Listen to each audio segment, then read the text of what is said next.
It does. And that's why I Mm. think that training yourself that this is writing time helps, because now you don't have that like revving up. Your mind is just, okay, this is writing time, and you just start it. You have a less of a barrier. I Yeah. also find, like, again, the outline is critical. And I work with a writing coach now, and in my company Book Launchers, all our clients work with a writing coach, because I also find the other thing that stops you is questioning whether this is any good, and Ah. doubting yourself, and kind of Hmm. that fear. And that, that's so real for me, and I know it's real for a lot of our clients, which is why I brought in somebody to kind of coach you, and they'll say, this could be a little stronger. Here's where you might need to make it stronger, but now you're not worried. Is this any good? Mm. Did you find that, I mean, for you, you started noticing what was going on in the market, and you had your story because things that you were experiencing, and through the conversations that you were having with people, you got feedback almost immediately that they were interested in doing that.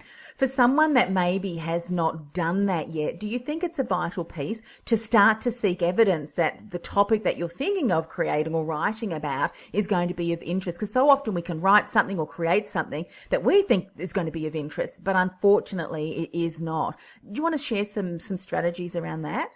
Yeah, that's a great topic. I think you really want to be careful that you don't write a book that has an audience of one, Yeah. right?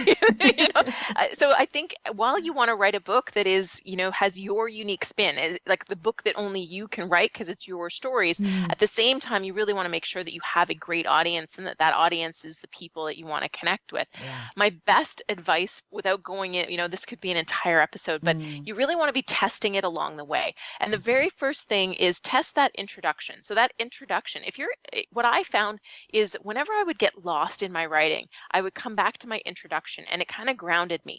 So again, that outline and then writing that introduction. If you've got a great introduction, and you'll know this because you'll send it out to the people who you think are your ideal readers and get their input. And if you're not getting consistently like, oh my gosh, I can't wait until you write this book, well, then you might want to start over and kind of rethink your hook and rethink, what this book is about.